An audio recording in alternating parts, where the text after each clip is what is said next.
Hey guys, how's it going? It's Molly. I'm here today to do my winter favorites. I was doing monthly favorites and fails. I have decided to omit the fails and just combine those for one video that I'll do periodically. And I meant to do a favorites video for December and January, but things just got crazy.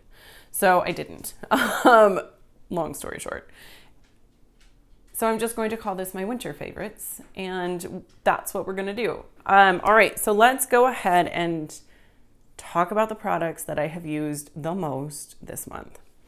All right, in January, I did film a Shot My Stash, and I did upload it.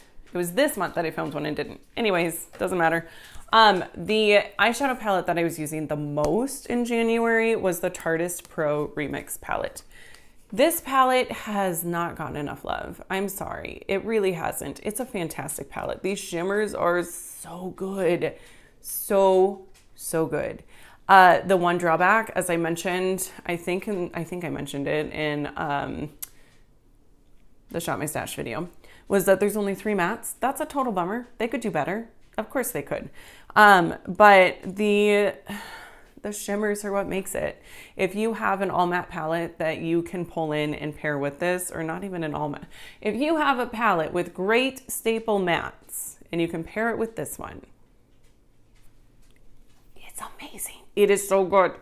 One of my favorite shades is this one here. It's like a blue brown duochrome. It's gorgeous. Also, this shade right here is great. I think it's this shade right here. Like they're so pretty. I should do swatches. Don't mind my dry, crappy Midwestern hands right now. But those are the shimmers, and they're foiled. They're really foiled. They're really pretty. They don't fade. They stay on. They don't crease. I'm having an issue with some shimmers right now creasing. I don't know. So I'm getting a makeup wipe out, so pardon the crinkles. I don't know if it's my primer or if it's those products. I think it might be those products though, because I've used this and have not had any creasing or fading. So very, very good. Love it so much. I want to say it's like $39.50. I think it's still available. I do know that it's coming in the March Boxy Luxe.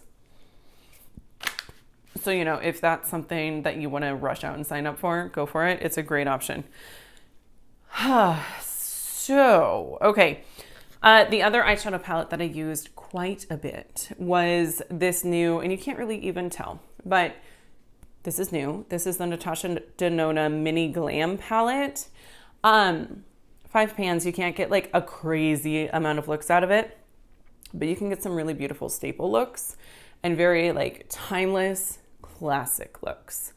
So for that reason, I absolutely love it. The shimmers are really nice, like what you expect from Natasha Denona. They're great. I love this one.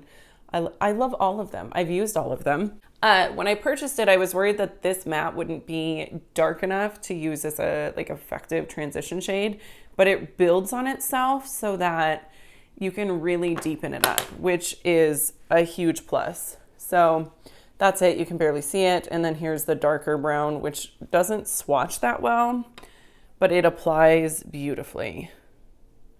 So, and I'm sorry if I sound like I'm out of breath. I'm just very excited about makeup, I think. So, and I'm in a hurry because I'm doing this before my son gets back from karate with my husband, and I'm in a rush. I got to get it done.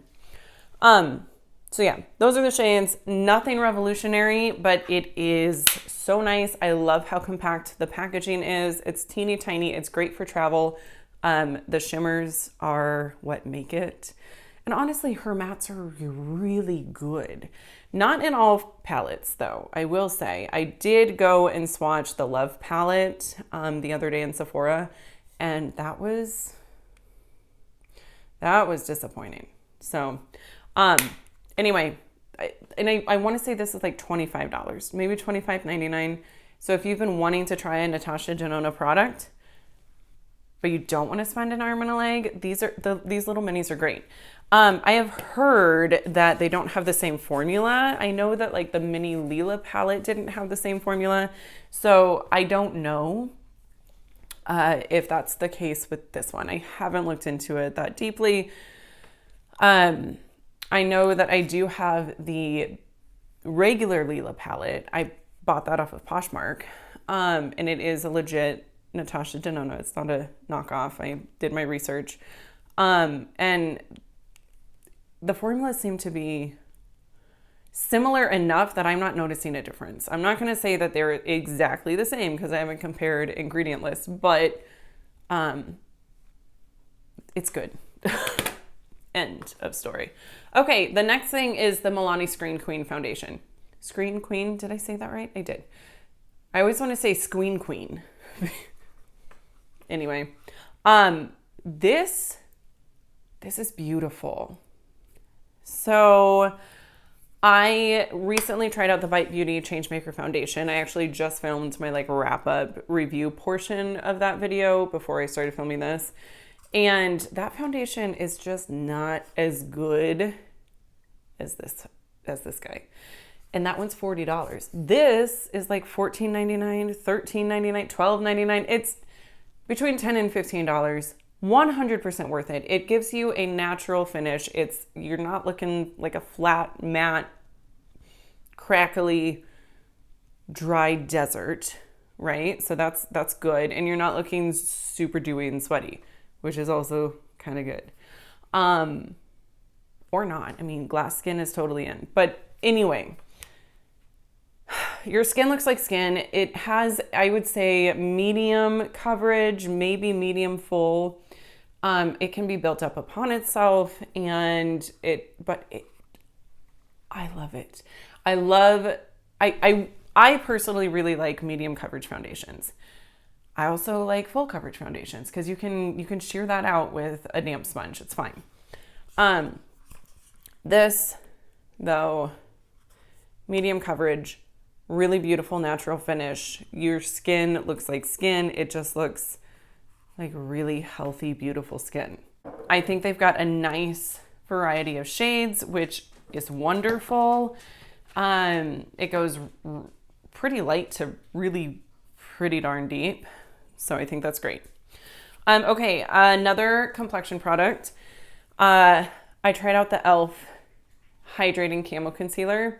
I got this I got it like right after it launched. I actually found it in store in a local Target, which shocked me to no end. I feel like Target is upping their beauty game. For a while there, they were just super stagnant, and now they're starting to offer new releases, which is really, really nice. I love being able to go to Target and get a new release. Anyway, I digress. This stuff is so good. Honestly, this is in my top 5. Top 2. It's so good. This might be my favorite concealer ever made.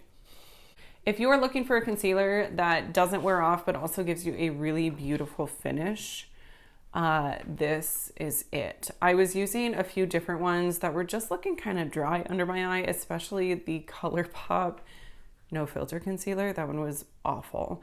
But I switched to this and I have not looked back. I've worn it every single day for 2 months. Maybe not 2 months.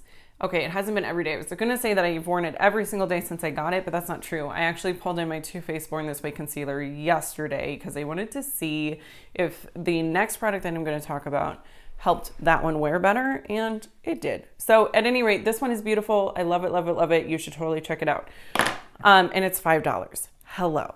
Okay, the next product is one that I've rediscovered. I've had it for a long time. I pulled it in recently because the NYX HD setting powder in banana that I was using to set my under eye, I was trying to like use it up. I think it's gone bad because nothing was looking good. No concealer that I used looked good anymore. Then I switched to this. This is the RCMA No Color Powder. This was like huge on YouTube in like 2017. Everybody had it in their year-end favorites. It was really, really great. I use this in my bridal kit. I use this, I pair it with a RCMA foundation. It's beautiful. This sets my concealer, and it is so good. My concealer, like, okay, now I was just talking about how this gives like a beautiful finish, and it does, because I can use this with other concealers and it still looks terrible, right?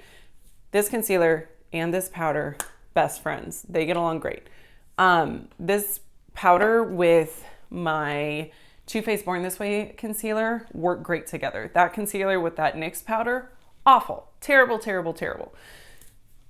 So this, I want to say this is like $12.99 for a weird shaker bottle like this. But I've had this, I think I got this in 2017, and I still have a ton left. So it's totally worth it. And the reason it's in a shaker bottle like this is because as a makeup artist, you tap it onto your palette and use it that way so that you're not contaminating it. That's why. I know a lot of people were like complaining about that when it came out, or when it like was big on YouTube. All right, the next product. So I had purchased, this is the Carity Blush Balm, right? And Pow Pink. I had purchased this it was like an indie makeup spotlight, but before I had called it that, on Carity. I tried this, a couple of their lippies, and that Come As You Are palette that they released that was god awful. Yeah, got rid of that. This though, this is very, very good. I'm using this blush here today. I'm having to use my ring light on a relatively high setting because it's getting dark. But this is really gorgeous. I love these blushes. I'll do some swatches for you guys. So they're really pigmented, but you can work around that. Basically what I do is I dip my brush in, and then I tap it on my wrist, and then I blend it on. And then I usually take my powder brush and just kind of like do the buffing method that I think Wayne Goss talks about. So both of the blushes are really, really beautiful. This is just like a baby pink, and this is a really nice berry shade. Okay, and then this highlight is a very subtle highlight, but it's so pretty. If you're not wanting a really intense highlight, if you're wanting something that's just going to give you like a healthy glow, this is a great option. I want to say there's 4 other color options with this, and I believe it's right around $15. It might be like $14.99. I don't quite remember because it's been like a year since I bought it, but I do really love it. It is a quickly becoming a staple product in my own personal collection. It's great, and I just love it so much. Okay, and then the final product that I'm going to talk about today is the Butter London. This is their Plush Rush lipstick. These are incredibly comfortable. Nobody talks about these that I've seen. I think I found this at Kohl's, and I got it with like some Kohl's cash after getting my son some clothes. This is what's on my lips today. I don't know why I did a swatch. It's on my lips. What I love about this is that it's a really emollient formula. It doesn't wear off in a weird patchy sort of way. It doesn't give me that buildup of product. It's not matte. I think that's what I love about it. It's pigmented and creamy. That's what I want in a lipstick. I used to think that I wanted matte. I wanted something that wouldn't transfer. I could kiss my husband all I wanted. He can wipe his lips off. It doesn't matter. And he doesn't care. Like, he doesn't care if I have lipstick. Well, he might care a little bit. Anyways, I am rambling. But it's just so comfortable. And it's,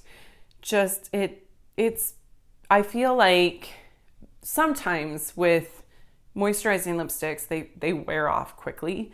This one doesn't. So it's great. If you don't mind reapplying lipstick and you're wanting something that doesn't make your lips look like the desert, this this is a really good option. So, and I want to say Butter London is available at Kohl's and Ulta. I could be wrong, but I'm pretty sure they're still available there. So yeah, that is everything that I had to talk about for my winter favorites. I thank you guys so much for watching, and if you enjoyed the video, you should give me a thumbs up, subscribe, come back. I plan to upload 2 to 3 times a week, just depends on how busy life gets. So yeah, thank you so much for being here. I'll see you in my next one. Bye.